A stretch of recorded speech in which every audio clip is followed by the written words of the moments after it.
Okay, let's talk about batteries, because whatever you think you know about them, well, it's probably time for an update. What's happening in 2026 isn't just a small step forward, it's a massive leap, a full-on revolution. So if you're planning on buying, well, pretty much anything with a battery soon, a new phone, an EV, you're going to want to stick around. This is your guide to this brand new world. And let's just start with a crazy question, right? What if the next big thing in energy wasn't some exotic, rare material, but something you literally have in your kitchen cabinet right now? It sounds like something out of a sci-fi movie, but believe it or not, it's one of the key breakthroughs we're talking about today.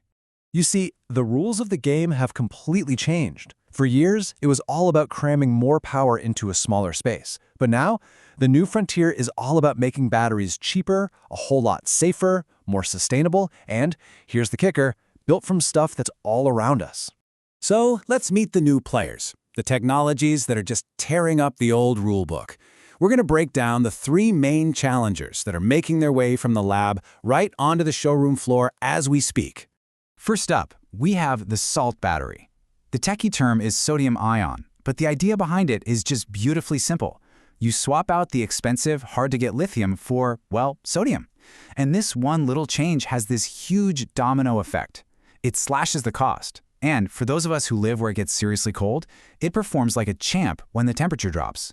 This is a huge deal. It's about making energy storage accessible to everyone.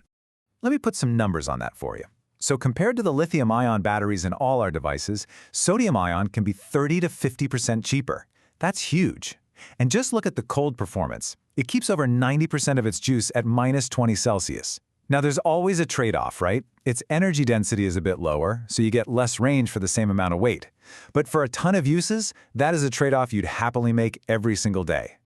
Okay, now for the one that has everybody talking. The tech that people are calling the holy grail of batteries. Solid state. The big idea here is getting rid of the flammable liquid electrolyte inside current batteries and replacing it with a solid material. And that, well, that changes literally everything. And this is why it's the holy grail. I mean, the numbers are just staggering. Can you imagine doubling the range of an EV to over 1,000 kilometers? Or charging it up in less time than it takes you to grab a coffee? And on top of that, it's basically fireproof. Toyota is even talking about a potential 40-year lifespan. This isn't just a better battery. It's a total reimagining of what a battery can be. But you know, not every breakthrough has to be a ground-up reinvention. Our third piece of tech, silicon anodes, is more like a turbo booster for the batteries we already have. Basically, by mixing a bit of silicon into a battery's anode, you can store way more energy. Now, the problem for years was that silicon physically swells up as it charges, and that expansion would just tear the anode apart. But scientists have finally cracked that nut using some clever nanostructure engineering. And this isn't some coming soon promise, it's happening right now. This year, in 2026, this tech is already giving us a 20 to 30% boost in the flagship phones and laptops hitting the market. So that means longer battery life from the same size battery, or maybe an even thinner phone that lasts just as long. It's a win-win. So, okay, we've got all this amazing new tech, which of course leads to the big question for all of us. When can we actually buy this stuff? When can we get our hands on it? And the answer is, well, it really depends on which tech we're talking about. So here's the roadmap for the near future.